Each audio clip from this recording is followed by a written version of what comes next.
Welcome to the class. We are looking at sentences. We are specifically going to look at required and optional elements in English sentences today. Let me give you a footnote on this. Sentences are basic blocks of language. When we talk about accuracy and fluency, we are talking about accurate and grammatical sentences. When we are talking about fluency, we are talking about fluent sentences for our discourse, for our speech, when we speak the language. Of course, it requires a lot to organize your thought and pick your sentences.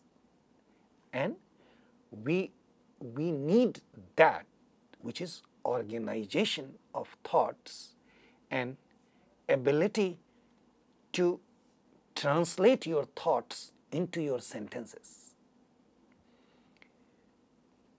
We also need to look at appropriateness in sentences. But before all these, what comes is grammatical sentences. And for us to develop this capability, that is, for us to understand the underlying rules to produce grammatical sentences is essential. And this comes when we backtrack and look at fundamentals of sentences. All we need to know is to understand what makes a sentence. What are the fundamental components of a sentence? It's not scary. It's very simple. It's mathematical in nature. It's organized in chunks. And when you understand those parts to construct the whole, or you deconstruct the whole to understand parts, you are going to enjoy the process, and then you are going to see a dramatic impact of you going through these things in your subconscious for producing grammatical sentences. We know we speak English as non-natives. Maybe some of you speak English as native speakers as well, meaning there are some people who started learning language quite early on, and they can be native speakers of Indian English. They can have English as their first language. They can have very good command over English.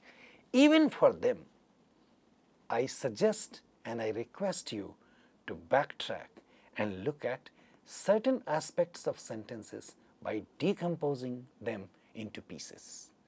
And that gives you the confidence. And if you are not the native speaker, you are putting in efforts to learn as an adult, that is 15 plus type of learning. Still, if you look at these chunks, if you look at how they combine, you observe yourself that you are reaching near native capacity in terms of grammatical production, in terms of grammatical aspects of your sentences. The sentences that you speak, you see them becoming grammatical, free from errors on their own. So, for that impact, I want you to look at some of these simple aspects. And I want to take you through these aspects to look at these chunks without using any technical jargon, so that you can see how they work. So, coming back, we are looking at required and optional elements in English sentences. We have heard about English sentences. We know a bit about English sentences. What is this? Are there things that are required in English sentences? Are there things that can be optional in a sentence? What could they be? I am trying to put them as complements and adjuncts, and you can figure it out from the title itself that complements are sort of required elements in a sentence and adjuncts are kind of optional elements in a sentence, but we need to know what are complements and what are adjuncts, and under what circumstances one becomes required and the other becomes optional. What is the role of this optionality? What does requirement mean? These are the things that we can answer by looking at these simple aspects of understanding sentence. So let's go ahead and look at these parts. So we look at a sentence and we need to look at its parts, and then when we see the parts, we get a clearer picture. So when we talk about a sentence, we need to know that there are in first attempt we divide them in two parts. One is subject and second part is predicate. Subject is a separate thing to discuss, but we just want to divide the components in two broader parts right now, and we will go into the details of those things as we move on. But since we are talking about these terms, we must know something that connects the two. So we are talking about two parts, subject, predicate. But before we look at predicate, we must know that subject and predicate, they agree with each other, meaning there is an underlying hidden bond between the two, and that bond is called agreement, which is yet another thing, and we will discuss that.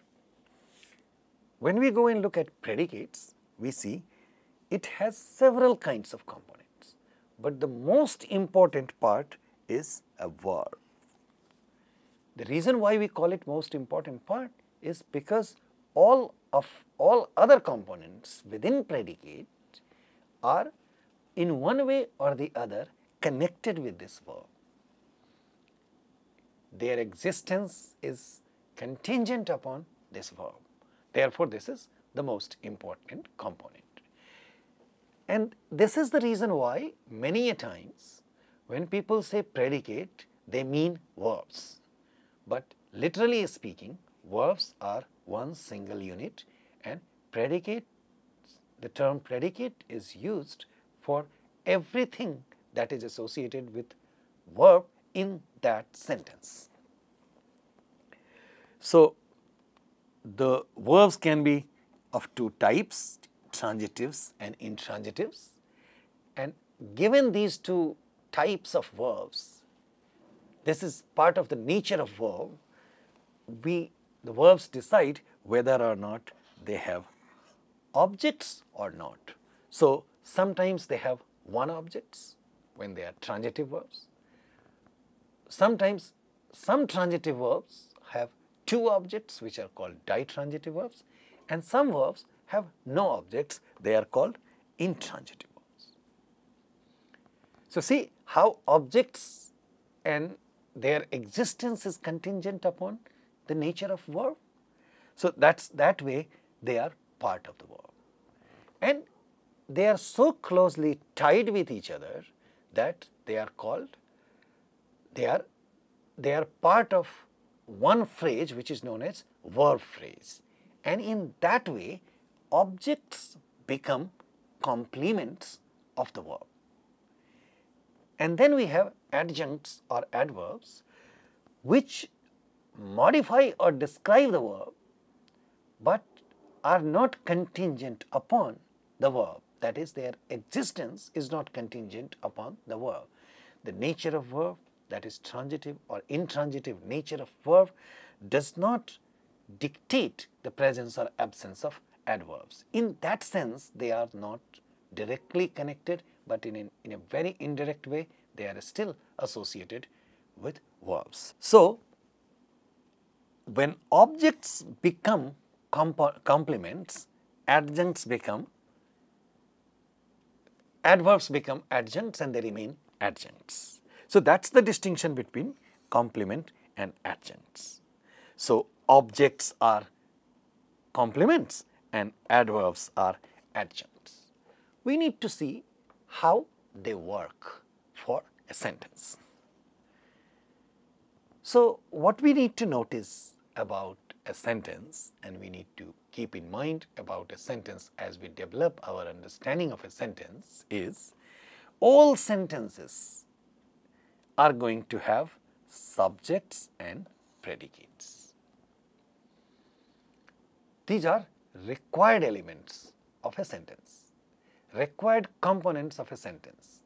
We are only talking about English in this class, so we can say all English sentences will have subject and predicates. But just as a side note, I must let you know, this is the rule for all sentences of all the languages of the world. They will have these two parts. The order of words in an English sentence is this way.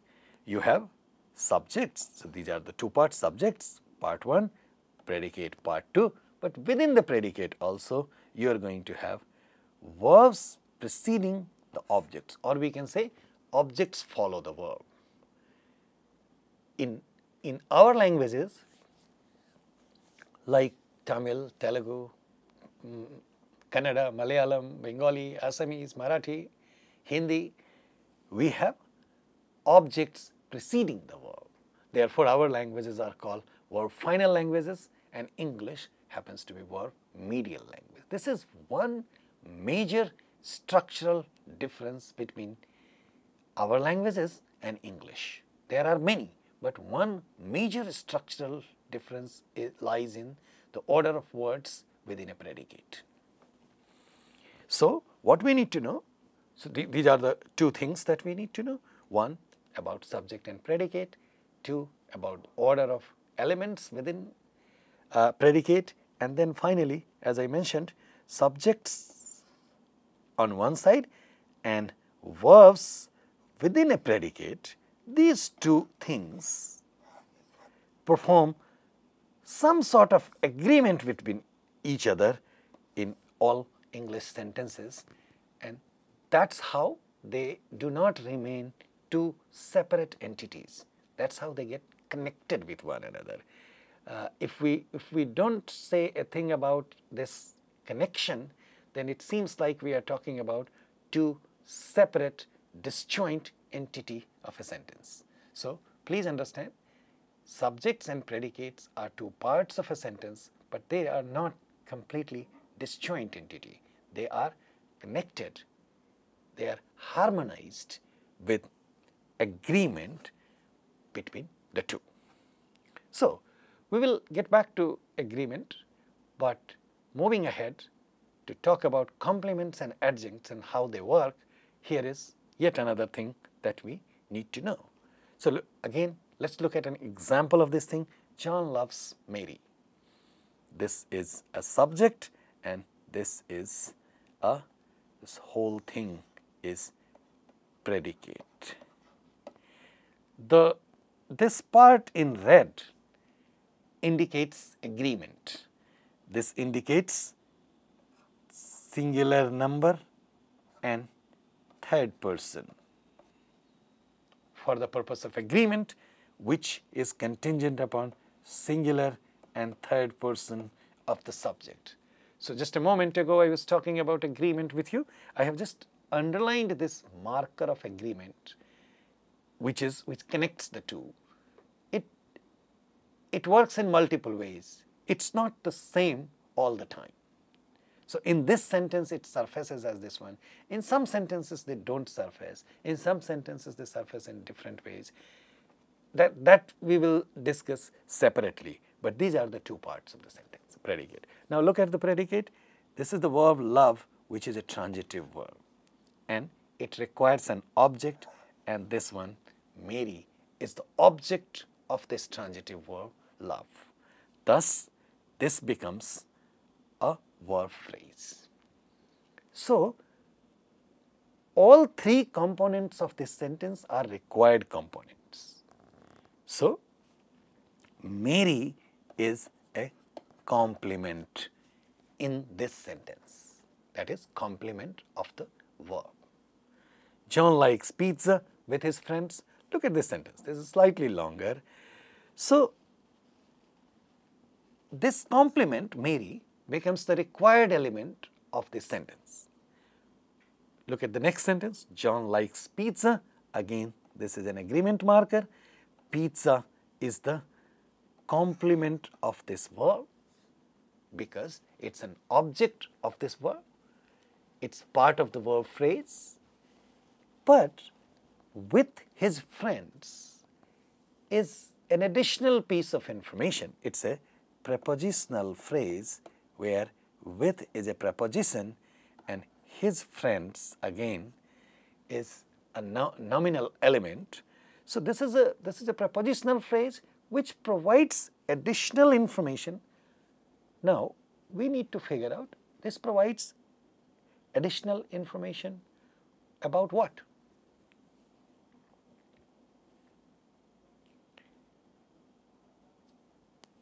I want you to wait for a moment here and think about this. I have been talking about required elements and additional element. Pizza is the required element of the sentence because it is required by the verb. It is the object of the verb, hence it is complement of the verb. Now, with his friends is an additional element. It is not required, but therefore, it is an adjunct, not a complement. But the question is, it is an adjunct of what? John likes pizza with his friends. So, is it about likes or is it about pizza? That is all we need to decide. So, John likes with his friends. John likes pizza with his friends. So, is this element with his friends giving us some information about pizza or about liking? I leave it here and come back to this. I give you a couple of minutes for you to think about this problem. Now, look at it. John and Mary here like pizza in the evening. Think about it. This is a plural subject. So, here the plurality is marked with nothing. 0 means nothing. So, no marker in an overt fashion appears on the verb to mark plurality when we have a plural verb. So, no plurality, no person, nothing. And as it is, gender surfaces in the context of agreement in a very limited way in English. So, there are 3 parts that are components of agreement: number, person and gender. Gender surfaces in a very limited way. Once again, we leave that aside. Let us get back to the main point. John and Mary like pizza. Here is the subject, here is the verb, and here you have object of the verb, which is a complement. Fine. This much is, these are required elements of a sentence. In the evening is certainly an additional piece of information. It is about time. It gives us time information. But think about it. What does this give information about? Is it about pizza again or liking? Again, I want you to think about this. When you compare these 2 sentences, then the question that I am asking you to figure out from your understanding and your exercise of looking at the elements of these things, and if you follow my discussions, it should be much easier for you to look at it. And I am asking you, I am taking you forward, leading your thought into this direction for you to see that. So, I come back to that part in a moment. If you need, you can pause here, you can think about it, because the kinds of things that we are going to discuss forward will help us make this decision. But let me assure you, you can make this decision right here as well. And if you have figured it out by now, then you know a major and subtle aspect of English sentence. And this is going to fill you with confidence. And this will have impact on your understanding of grammaticality of a sentence. Let's move ahead. There are some sentences are of this type. Come here. Is this not a sentence? This is a full sentence. Is this not a sentence? It is a sentence. It's a full sentence. These types of sentences are called imperative sentences, which are about some sort of request. So when we tell somebody, come here, what we mean is you come here. So in all imperative sentences, you becomes the subject of the sentence. It's a very typical question that we ask all the time. Do imperative sentences have subjects or not? People also give us these examples when we say all English sentences must have subject. They come up with this. When we say come here, we don't have a subject in this sentence.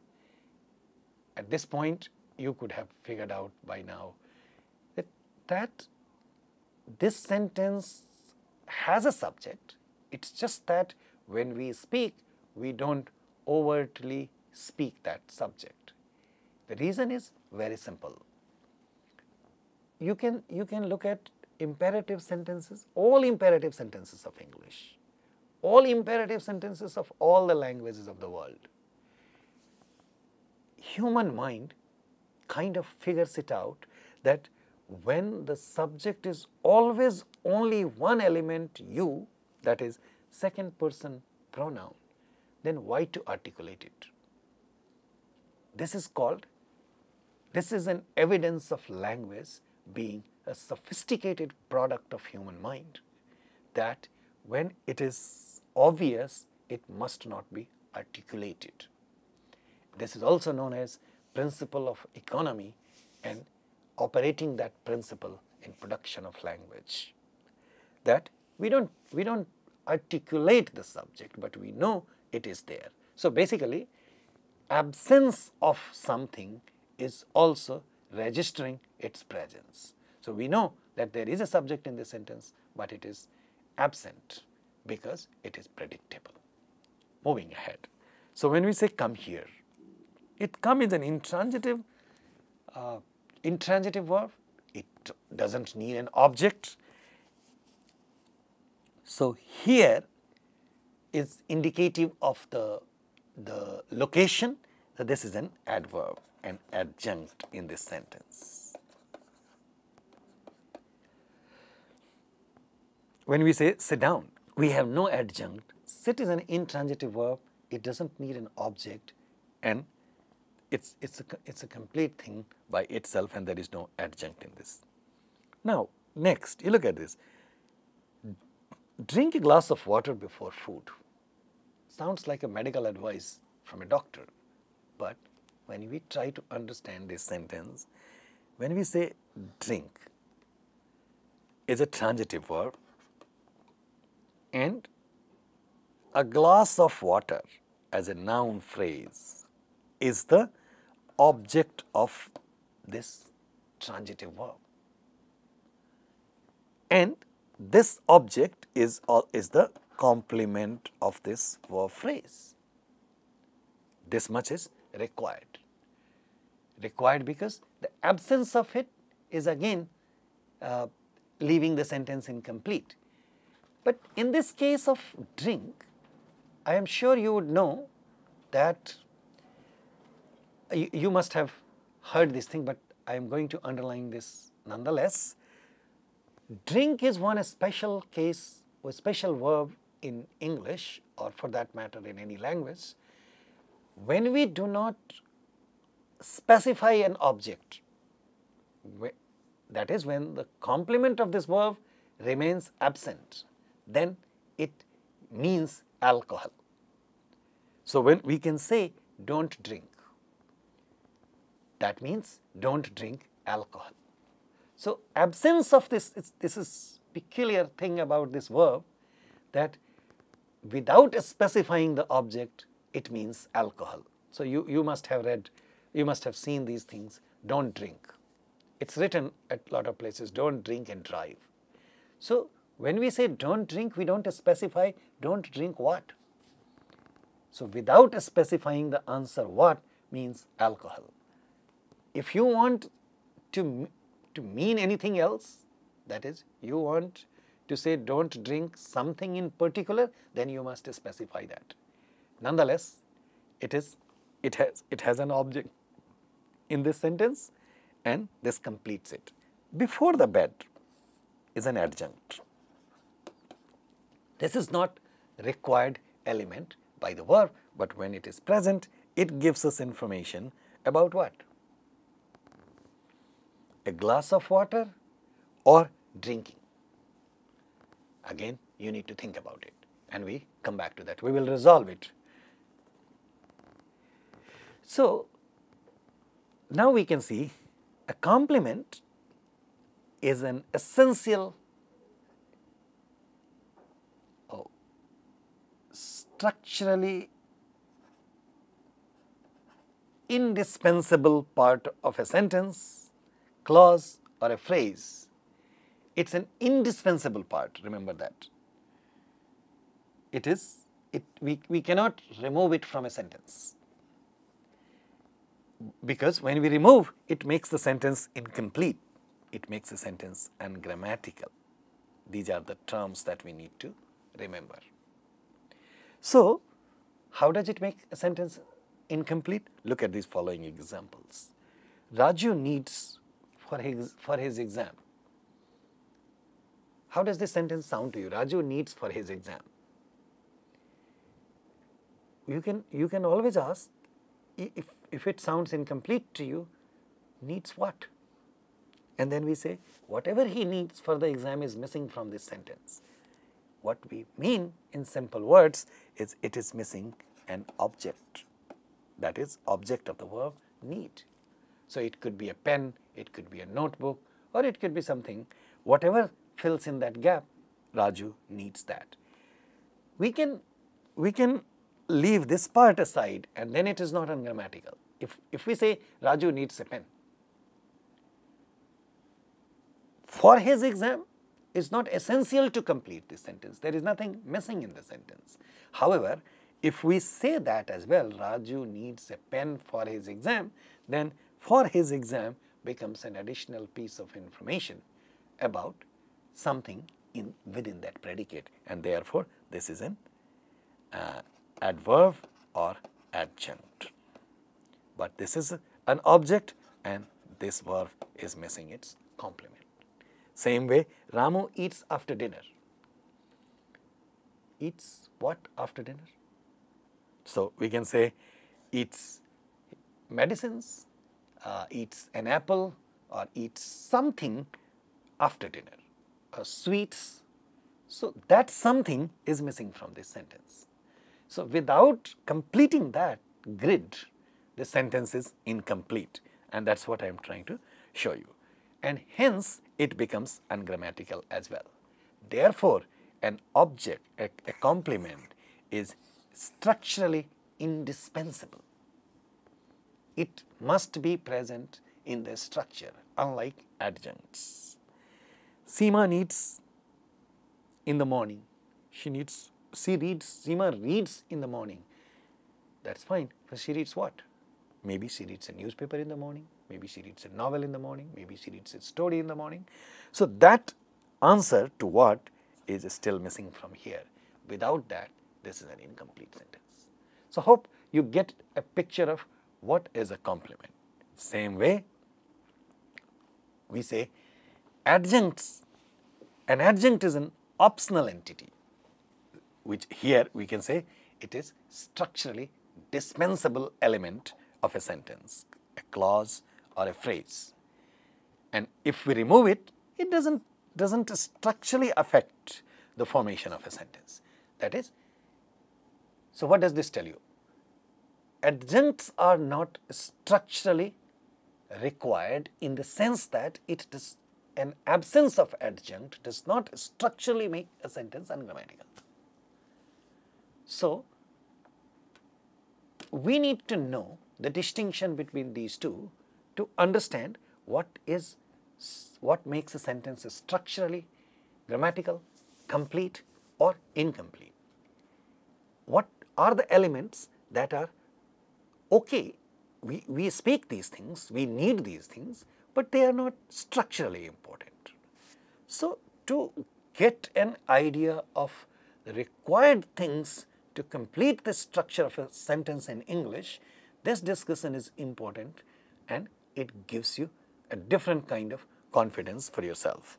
So, look at the examples of these sentences of this part. Raju helped Ramu in the morning. Perfect. Raju is the subject, helped is the verb, Ramu is the object of this verb, help in the morning. So, this is an adjunct in the morning. This is giving information about what? What it in the morning is time, indicating time. So, it is easy for us to figure out that it is talking about help in the morning. So, it is modifying the verb. Raju help, when you have this missing, helped in the morning after breakfast, you have two adverbs here.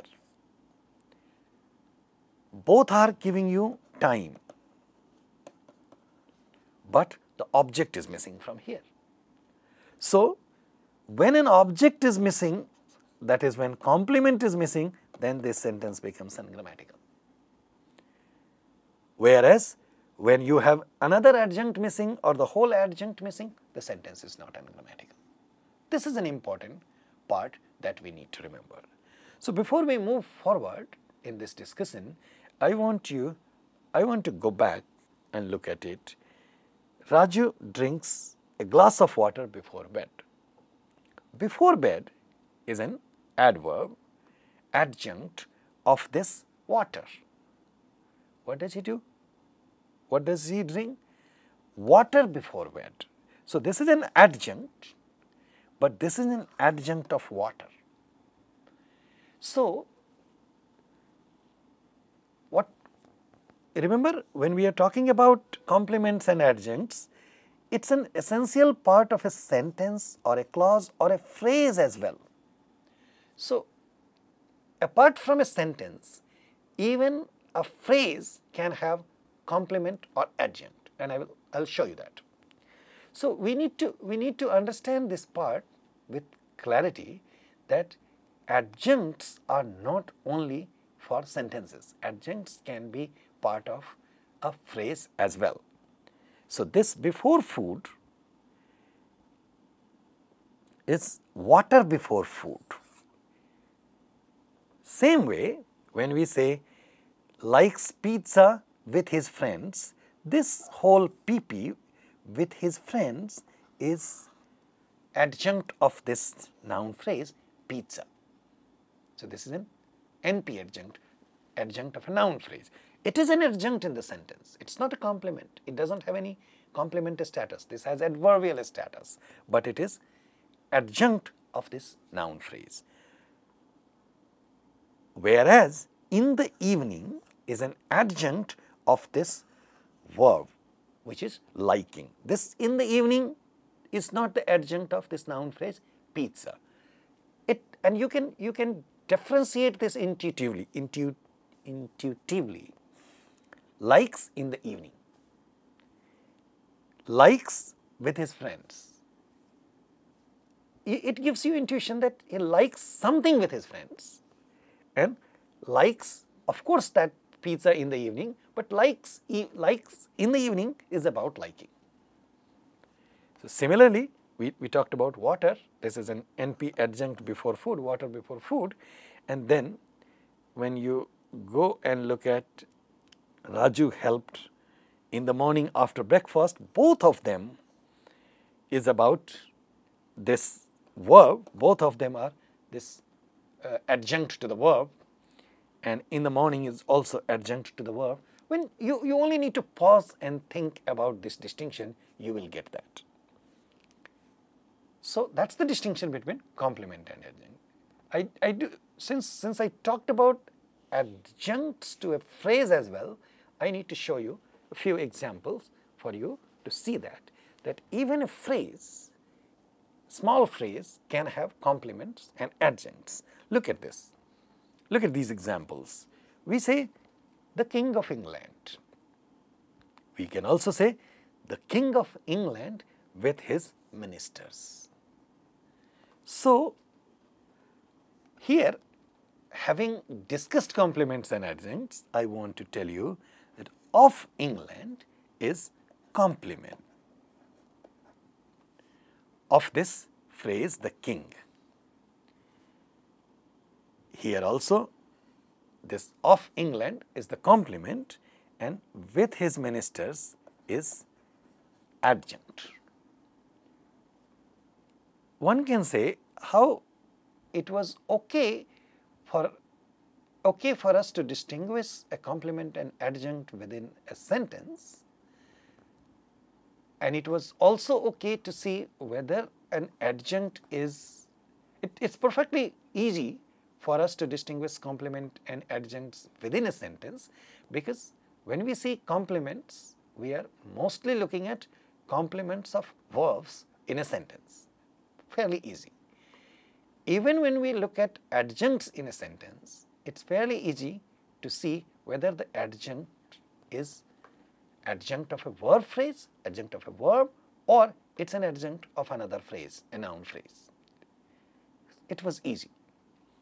In the sentence like this, in a phrase like this, we get to understand little bit more about adjuncts and complements. So look at this. The reason why I say with his ministers is an adjunct is because we can say the King of England. It sounds like a complete phrase, but we can say the king with his ministers.